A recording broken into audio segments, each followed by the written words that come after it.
하나님 아버지, 오늘 저희에게 이렇게 예배의 자리 허락해 주신 것 감사합니다. 빨리 코로나가 끝날 수 있게 해주셔서 다시 마음껏 찬양하고 예배 드릴 수 있게 해주세요. 주님, 우리는 때로는 예배가 끝나면 주님을 잊고 세상과 함께 살아갑니다. 주일에만 주님을 만나는 것이 아닌 그 어디에나 있으나 무엇을 하나 주님과 함께 할 수 있게 해주세요.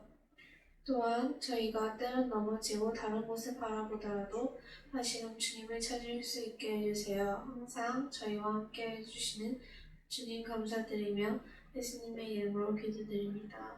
아멘. 예수께서 눈을 들어 큰 무리가 자기에게로 오는 것을 보시고 빌립에게 이르시되 우리가 어디서 떡을 사서 이 사람들을 먹이겠느냐 하시니 이렇게 말씀하심은 신이 어떻게 하실지를 아시고 빌립을 시험하고자 하심이라. 빌립이 대답하되 각 사람으로 조금씩 받게 할지라도 200데나리온의 떡이 부족하리이다. 제자 중 하나 곧 시몬 베드로의 형제 안드레가 예수께 여짜오되 여기 한 아이가 있어 보리떡 5개와 물고기 2마리를 가지고 있나이다. 그러나 그것이 이 많은 사람에게 얼마나 되겠사옵나이까. 예수께서 이르시되 이 사람들로 앉게하라 하시니 그곳에 잔디가 많은지라 사람들이 앉으니 수가 5,000명쯤 되더라. 예수께서 떡을 가져 축사하신 후에 앉아있는 자들에게 나누어 주시고 물고기도 그렇게 그들의 원대로 주시니라. 그들이 배부른 후에 예수께서 제자들에게 이르시되 남은 조각을 거두고 버리는 것이 없게 하라 하시므로 이에 거두니 보리떡 5개로 먹고 남은 조각이 12바구니에 찼더라. 아멘. 6월절 명절이 가까운데 예수님께서는 수많은 병자들을 고쳐주셨었고 또 이로 인해서 수많은 무리들이 갈릴리 바닷가에서 예수님을 찾아 몰려오게 됩니다. 예수님께서 그 수많은 사람들 몰려온 그 무리들을 보시면서 이제 특별히 제자들 가운데 빌립에게 우리가 어디에서 떡을 사서 이 사람들을 먹일 수 있겠느냐 이렇게 물으십니다. 그런데 이렇게 물으신 것은 빌립을 시험하고자 함이었더라. 성경은 말씀을 하고 있습니다. 그런데 이때 빌립이 뭐라고 이야기를 하냐면 주님, 이 사람들을 먹이려면 200데나리온의 떡을 사서 먹여야 먹일 수 있을까 말까 하다. 이런 대답을 하는 것을 볼 수가 있습니다. 우리가 코로나19로 인해서 이제 대폭 하이난이 올라오는 것으로 인해서 참 많은 어려운 가운데 참으로 힘든 가운데 이렇게 살아가고 있습니다. 그런데 더욱더 큰 어려움은 이러한 상태가 계속되면 어떻게 하는가 염려하고 낙심하며 부정적으로 생각하는 그런 마음이 아닐까 이런 생각을 하게 됩니다.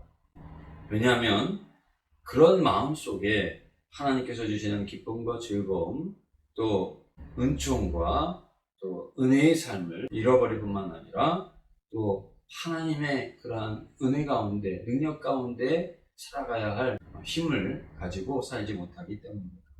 하나님을 믿는 성도들은 현실의 고난과 역경의 막장과도 같은 그러한 삶 속에서도 그것이 감옥이라 할지라도 또는 광야라 할지라도 토굴이라 할지라도 하나님과 한결같이 동행했습니다. 그리고 충만한 은혜를 경험했습니다. 하나님께서 영광을 누리려는 그들의 백성을 거듭나게 해주셨고 또 모든 상황도 그로 인해서 변화시켜 주셨습니다. 하나님께서는 시련 속에서도 우리 믿음의 성도님들이 사탄의 계략을 이기고 현실을 변화시키는 진정한 승리를 얻을 수 있는 씨앗을 우리 성도님들의 마음 가운데 심어주신 줄로 믿습니다. 하나님께서는 이스라엘 백성들이 광야를 지날 때 만나와 메추라기를 먹여주시고 또 반석에서 물을 주시지 않았습니까? 그 놀라운 구원의 역사를 일으키셨고 이것이 대대로 이스라엘 백성들이 기억해야 될 하나님의 사건이요 하나님의 구원의 경험 아니겠습니까?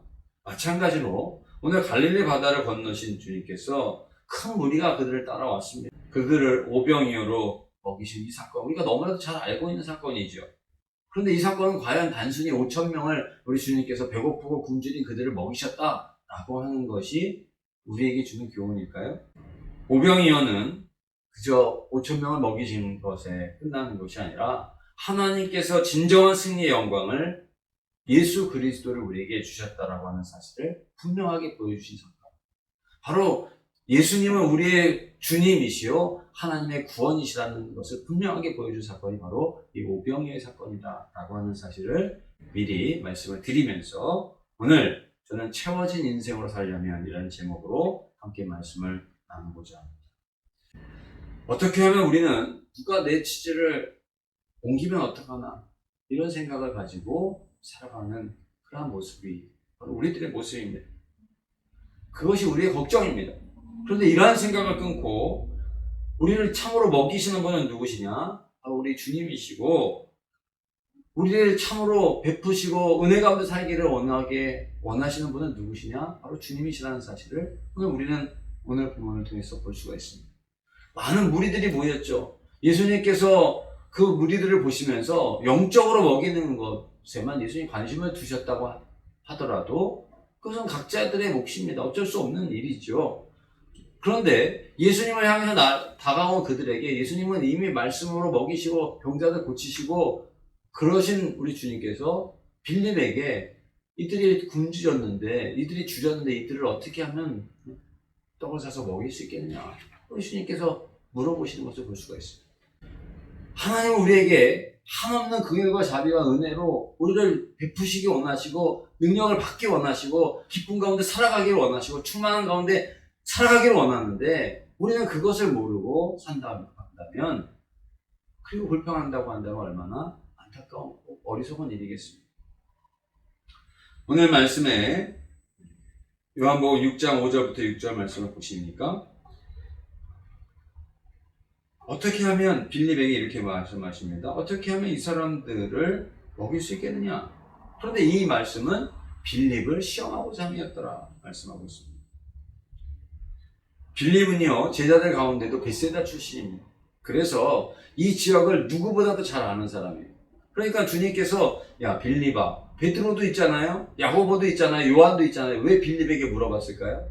유다는 돈깨를 맡은 자 아닙니까? 얼마든지 계산이 빠른 사람인데 왜 빌립에게 물어봤을까요? 빌립이 그 지역 출신이기 때문에 그렇습니다. 그 지역 사람들을 꿰고 있고요. 그 지역 상권을 알고 있는 사람이 빌립입니다. 빌립은 어떻게 하면 이 물자를 조달할 수 있을까를 속속들이 알 수 있는 사람이었는데 빌립에게 물었습니다. 그런데 빌립은 뭐라고 대답을 합니까? 200데나리온 가지고도 될까 말까 하네요. 근데 우리에게 200데나리온이 있습니까? 이런 말씀입니다. 우리에게 그런 돈이 어디 있습니까? 주님. 그런 말씀입니다. 주님이 말씀하시면 무엇이든지 할 각오가 되어져 있는 빌립이지만 이 사람들을 먹이라고 하는 데에는 빌립의 생각으로는 이게 답이 안 나오는 거예요. 자기가 빚을 낼 수도 없는 것이고 또 자기들의 있는 돈을 가지고 이 사람들을 먹일 수 있는 돈도 없는데 방법이 없네. 그러면서 그래도 주님이 물으시니까 200데나리온이면 될 듯 하긴 하는데 주님 이게 우리에게 있습니까 도대체? 그런 말씀이죠. 빌립의 이 대답은 현실적인 대답입니다. 당연한 셈법이 틀림없습니다. 그런데 왜 주님께서 빌립에게 이 사람들을 어떻게 하면 먹일 수 있겠느냐? 라고 물으신 이유를 한번 빌립이 생각해 봐야 했다라고 하는 사실입니다. 요한복음 1장 40절 말씀에 보시면 그의 근접한 대답, 예수님께서 하신 대답에 빌립은 현실적이고 아주 정말 정확한 셈법으로 대답했습니다만 그것이 주님께서 물으신 질문의 답이 아니었다라고 하는 것을 오늘 우리는 안드레를 통해서 볼 수가 있어요. 안드레는요 예수님을 처음으로 예수님의 제자가 된 사람입니다. 그런데 이게 안드레는 먼저 주님을 영접했고 그리고 형제 베드로를 전도한 사람이 안드레예요. 그런데 이 안드레가 그 형제 베드로를 전도했는데 예수님의 수제자는 베드로가 되지 않았습니까? 그리고 늘 데리고 다니는 거 안드레를 데리고 다닌 적은 별로 없으세요. 오히려 베드로를 주로 데리고 다니셨는데 베드로, 야고보, 요한을 데리고 다니셨는데 안드레 편에서 보면 이게 좀 속상할 수도 있는 일이라는 생각이 됩니다. 그런데도요 안드레는 그것을 불평하지 않습니다. 오늘 말씀에서도 보니까 안드레를 소개할 때 어떻게 소개하는가? 그냥 안드레다 이렇게 얘기하면 되잖아요. 그런데 베드로의 형제 안드레다 이렇게 이야기해요. 베드로 다음에요, 항상. 그런데 이 안드레가 위대한 일을 했다라고 하는 사실을 우리가 알아요. 왜 그렇습니까? 베드로를 주님의 수제자, 주는 그리스도시요 살아계신 하나님의 아들이십니다라고 고백하고 그 위에 교회를 세우겠다라고 말씀하신 베드로를 주님 앞으로 인도한 사람이 안드레였습니다. 그리고 오늘 말씀에서 보니까 안드레가 중요한 역할을 하는데 그것이 무엇이냐면 바로 한 아이를 예수님 앞으로 데리고 오는 것을 볼 수가 있습니다. 아마 안드레의 생각은 이랬을 것 같아요. 주님께서는 기쁨으로 자기가 먹고 얼마나 먹고 싶겠어요, 그 도시락. 어른들도 허기가 지고 배가 고픕니다. 근데 그 조그마한 아이가 보리떡 5개와 물고기 2마리를 가진 그 도시락을 주님 앞으로 드린다라고 하는 그 마음을 안드레는 주님께서 기뻐하시지 않았을까 이런 생각을 했을지 모르겠어요. 그리고 혹 주님이라고 하신다면 지금까지 큰 역사를 일으키시고 물로 포도주를 일으키 변화시킨 그 주님의 역사라고 한다면 왜 보리떡 5개 물고기 2마리로 역사하시지 못할까? 이런 생각을 아마 했을지도 모르겠어요. 그런데 중요한 것은 안드레의 이러한 행동과 한 아이가 기쁨으로 드린 보리떡 5개 물고기 2마리를 보신 주님께서는 은총의 역사를 시작하셨다는 것입니다. 오늘 10절 말씀을 보실까요? 예수께서 이르시되 이 사람들로 앉게하라 하시니 그곳에 잔디가 많은지라. 예수님께서는요 그 보리떡과 물고기를 보시고 난 다음에는 사람들을 앉히라고 그랬어요. 앉으라고 하셨어요. 그랬더니 그 수가 보니까 5,000명쯤 되었다 말씀하고 있습니다. 여러분 군대 장관 나만 장군의 이야기 우리가 잘 알지 않습니까? 아람의 이 사람은 위대한 용사였고 아람의 가장 으뜸가는 왕 다음의 사람이 나만이었습니다. 근데 그 나만은요 나병 환자더라 그랬어요. 모든 것을 다 가졌지만 가지지 못한 사람, 그 사람이 바로 나만이었습니다. 모든 것이 다 가져서 부러워할 만한 사람이지만 아무도 부러워하지 않는 사람, 그 사람이 나만이었어요. 근데 이 나만이 어떻게 나병을 고치고 하나님의 백성이 되기까지 합니까? 그것은 그가 포로로 잡아온 한 소녀가, 한 계집종이 우리 주인님이 좀 우리 고향에 있는 엘리야 선지자를 좀 알았다고 한다면 깨끗하게 되었을 텐데 그 이야기를 흘려듣지 않고 그 이야기를 듣고 나서 나하만은 치료를 받게 된 것입니다. 나디향 옥합을 깨뜨려서 주님의 장례를 준비했었던 사람이 있었는데 그것은 주님의 수제자들이 아니었습니다. 주님을 생각했고 주님을 깊이 묵상했고 주님을 어떻게 하면 그 영광을 돌리려고 생각했었던 한 여인이 주님의 죽으심을 준비했던 것을 우리가 알 수가 있습니다. 오늘 말씀에서도요 어리석은 짓이라고 비난받을 법한 그러한 일이었지만 주님께서 분명히 기뻐하시리라고 생각했었던 그리고 주님께 그 작은 한 아이를 인도했었던 안드레와 또 작은 아이와 아이의 그러한 자발적인 그러한 모습이 있었기 때문에 주님께서는 이러한 위대한 사건을 일으켜주셨다라고 하는 사실을 우리가 분명하게 알고 사랑하는 성도 여러분 우리의 생법보다 주님이 원하시는 것이 진정 무엇인가를 깊이 생각하고 주님께서 기뻐하시는 일을 행하는 우리 모두가 되시기를 간절히 원합니다. 두 번째로 우리가 채워진 인생을 살려고 한다면 주님께서 지극히 낮아져서 생명을 우리에게 허락해 주신 것처럼 우리가 생명을 나누는 섬김이 우리에게 있어야 한다라고 하는 사실입니다. 오늘 11절 말씀에서 보니까 예수님께서 떡을 가져 축사하신 후에 앉아있는 자들에게 나누어 주시고 물고기도 그렇게 그들의 원대로 주시니라 말씀하고 있습니다. 그런데 이 말씀을요 공관복음서에 보면은 주님께서 받아가지고 아이에게서 그 물고기 2마리와 보리떡 5개를 받지 않으셨습니까? 이게 참 보잘것없는 거라고 합니다. 보리떡은요 먹다가 저도 먹어보니까 먹다가 이렇게 부드러울 때 먹어야지 먹다가 이렇게 놔두면 딱딱해져서 먹을 수가 없습니다. 그리고 이 물고기도요 우리가 생각하는 조그만한 그런 굴비 또는 조기 새끼 이런 정도도 안 되는 그런 어떻게 보면 큰 멸치라고 할 만한 그런 갈릴리 바다에서 나는 그런 물고기 종류라고 하는데 이거 대단한 건 아니지 않습니까? 그런데 주님께서 그것을 받으셨습니다. 그리고 주님께서 하신 행동이 공관복음서에 보시면 그냥 그것을 나눠주지 않으셨습니다. 하늘을 우러러서 그것을 들고 하나님 앞에 축복 기도를 하는 것을 볼 수가 있습니다. 그리고 구체적으로 말씀하는데 나눠주는데 어떻게 나눠주느냐? 그 보리떡과 물고기를 떼어서 제자들에게 먼저 주셨습니다. 그리고 제자들로 하여금 백성들에게 나눠주라고 했습니다. 근데 오늘 말씀에 보시면 그런 것이 생략이 되었죠. 아이에게서 받기는 받으셨는데 하늘을 우러러 기도하고 축복하는 내용은 나와 있지 않습니다. 그리고 주시긴 주셨는데 떼어서 그것을 끊어서 뜯어서 떼어서 주셨다라고 하는 건 나와 있지 않고, 그리고 제자들을 통해서 나누어 주라고 하는 말씀도 나와 있지 않습니다. 다만 오늘 우리가 기억해야 될 것은 주님께서 하신 이 행위가 무엇이냐? 이것은 성만찬의 모습과 너무나도 유사하다는 것입니다. 우리 성만찬 예식을 하죠. 고린도전서 11장 23절에서 25절 말씀에 보시면 내가 너희에게 전한 것은 주께 받은 것이고 주 예수께서 잡히시던 밤에 떡을 가지다 축사하셨습니다. 이렇게 떡을 들어 올리셔서 축사를 하시고, 그리고 떼어서 이 빵을 뜯는 행위를 말하는 것이죠. 빵을 뜯으면서 빵이 부서지는 것처럼 우리 주님의 몸이 부서지는 것을 의미하는 거예요.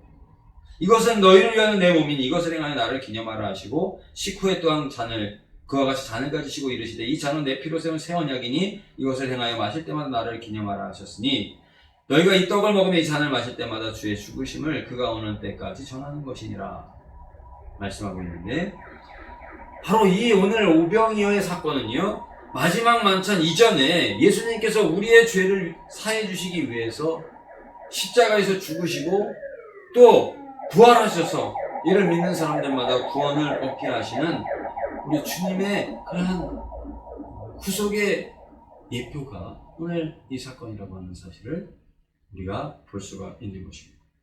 디모데전서 2장 4절 말씀은 하나님은 모든 사람이 구원을 받으며 진리를 아는 데 이르기를 원하시느니라 말씀하고 있습니다. 이스라엘을 구원하시기 위해서 하나님께서는 홍해를 가르셨습니다. 그리고 오늘 예수 그리스도를 보내셔서 오병이어의 사건을 일으켜 주시고요. 그리고 십자가의 사건을 예표하신 이 사건을 일으켜 주신 우리 하나님께서는 그를 믿는 자마다 하나님의 자녀가 되고 또 죽음의 강을 건너고 죽음의 흑암의 바다를 건너서 하나님의 백성이 되는 은혜를 허락하여 주신 사건이 바로 이 오병이어의 사건이다. 우리가 분명하게 알 수 있는 것입니다. 요한복음 6장 35절에 예수님께서는 이 사건 이후에 이렇게 말씀하십니다. 예수님께서 이 사건을 해석하시기를 나는 생명의 떡이니 내게 오는 자는 결코 줄이지 아니할 터이요 나를 믿는 자는 영원히 목마르지 않느니라. 주님께서 행하신 것은요 단지 5,000명을 먹이시는 것이 아니라 나를 믿고 영원한 생명을 얻기 위한 행위였다라고 하는 사실을 우리가 알 수 있습니다. 사랑하는 성도 여러분, 오늘 빌립에게 물으신 것처럼 주님께서는 오늘 우리에게 물으십니다. 예수님이 친히 인간의 몸을 입으시고 지극히 낮은 곳에 오셔서 십자가에 달려 피를 흘리시고 몸을 내어주심으로 우리를 구원하신 것처럼 너희도 생명을 나누는 삶을 살겠느냐? 우리 주님께서 오늘 우리에게 물어보시고 있는 것입니다. 요한복음 12장 24절 내가 진실로 진실로 너희에게 이르노니 한 알의 밀이 땅에 떨어져 죽지 아니하면 한 알 그대로 있고 죽으면 많은 열매를 맺느니라 말씀하고 있습니다. 하나님이 원하시는 것은 미가서 6장 7절 8절 말씀에 보니까 여호와께서 천천의 수량이나 만만의 강물 같은 기름을 기뻐하실까? 내 허물을 위하여 내 맏아들을 내 영혼의 죄로 말미암아 내 몸에 열매를 드릴까? 사람아 주께서 선한 것이 무엇임을 내게 보이셨나니 여호와께서 내게 구하시는 것은 오직 정의를 행하며 인자를 사랑하며 겸손하게 내 하나님과 함께 행하는 것이 아니냐 말씀하고 있습니다. 우리 주님께서는 모든 것을 주시고요. 그 많은 열매를 맺는 그 원리와 그 모든 은혜의 길을 말씀해 주시면서 이것을 행하는 방법까지도 대단한 그런 예물을 원하는 우리 하나님이 아니라는 사실을 우리에게 오직 진실한 마음, 진실한 섬김을 원하시는 분이라는 사실을 다시금 말씀해 주시는 것을 보게 됩니다. 사랑하는 성도 여러분, 오늘 우리가 하나님의 충만한 은혜 가운데 살아가기를 원하십니까? 채워진 인생을 살기를 원한다고 한다면은 주님의 말씀에 소망을 두는 우리 모두가 되시기를 바랍니다. 안드레처럼 예수님이 원하시는 것이 무엇인가 생각하고 또 이 한 아이처럼 한결같이 겸손하게 예수님께 나아가 우리 주님께서 우리에게 몸을 찢고 피를 흘려 구원하신 것처럼 우리도 주님께서 주님처럼 생명을 나누는 일에 동참할 수 있는 우리 모두가 되시기를 바랍니다. 오늘 12절 13절 말씀에 보니까 우리 마지막 말씀인데 한번 같이 봉독해 볼까요? 12절 13절 시작. 그들이 배부른 후에 예수께서 제자들에게 이르시되 남은 조각을 거두고 버리는 것이 없게 하라 하시므로 이에 거두니 보리떡 5개로 먹고 남은 조각이 12바구니에 찼더라. 다시 봐보겠습니다. 남은 조각이 12바구니라고 했습니다. 12바구니와 이 12이라고 하는 수는요, 완전 숫자입니다. 이것은 버릴 것이 없게 하라. 그리고 주님께서 이것을 조각을 거두어서 버릴 것이 없게 하라고 그러지 않았습니까? 여러분 한번 생각해 보세요. 예수님께서 그 위대한 역사를 일으키시고 그 보잘것없는 음식 나눌 때 뭐 부스러기가 떨어지면 주술 게 있다고 얼마나 주셨겠습니까? 그런데 그것을 죽고 나니까 그것이 12바구니에 가득 찼더라. 성경은 말씀을 하고 있고요. 그리고 버릴 것이 버리지 말게 하라. 이 말씀은요, 주님의 뜻대로 하면 거기에 기쁨과 감사와 즐거움과 충만함의 은혜가 넘치는 삶을 살게 하신다라고 하는 그런 말씀을 우리에게 해주시는 것입니다. 53절 54절 말씀을 보시면 내가 진실로 너희에게 이르노니 인자의 살을 먹지 아니하고 인자의 피를 마시지 않느냐 하면 너희 속에 생명이 없느니라. 내 살을 먹고 내 피를 마시는 자는 영생을 가졌고 마지막 날에는 내가 그를 다시 살리리니 내 살은 참된 양식이요 내 피는 참된 음료로다 말씀하고 있습니다. 여러분, 유대인들이 가장 꺼리끼는 것이 무엇이냐면 음식을 핏째 먹는 겁니다. 이건 금기예요, 금기. 그런데도 주님께서 이와 같이 말씀하신 것은요, 그것이 우리의 볼 때에는 이해가 되지 않는 그런 말씀이지만, 오늘 빌립이 볼 때는 이해할 수 없는 그런 셈법이지만, 그러나 주님의 말씀대로 따르고 순종하니까 거기에 생명의 역사가 나타나고 구원의 역사가 나타나고 이스라엘의 홍해를 가르고 출애굽했던 역사에 버금하는, 아니 그 이상의 우리의 영혼과 우리의 모든 죽을 우리의 삶을 변화시켜서 하나님의 자녀가 되는 그런 놀라운 은혜의 역사를 우리 주님께서는 행해 주셨다라고 하는 말씀인 것입니다. 너희는 먼저 그의 나라와 그의 의를 그의 하는 이 모든 것을 너희에게 더하시고, 우리가 먼저 해야 될 것이 있습니다. 그것은 주님께서 행하신 이 일을 기억하면서 부스러기를 하나라도 소중하게 여기고 버리지 않는 그런 마음, 주님을 온전히 쫓으려고 하는 그런 마음 가운데 12바구니에 가득 차게 하는 하나님의 은총이 넘쳐나게 되는 것이죠. 채우고도 남는 역사, 그것이 바로 우리 주님께서 베풀어주시는 은혜요, 은총인데, 사랑하는 성도 여러분, 오늘 우리가 고난과 역경을 맞았다고 왜 내 삶은 이렇게 항상 부족하고 모자라기만 할까? 원망하고 불평하는 것이 아니라 주님 안에서 겸손히 행함으로 부족함이 없는 인생, 또 은혜를 덧입혀 주셔서 충만하게 채워지고 넘치는 인생을 살아가며 하나님 앞에 영광 돌려드리는 우리 모든 성도님들 되시기를 간절히 원합니다. 이제는 우리 주 예수 그리스도의 은혜와 하나님 아버지의 극진하신 사랑과 성령님의 우리와 늘 동행해 주시는 그 놀라우신 은총, 오늘 이 예배를 드리는 우리 사랑하는 모든 우리 성도님들의 삶 속에 이제로부터 영원토록 함께하여 주옵시기를 간절히 축원하옵나이다. 아멘.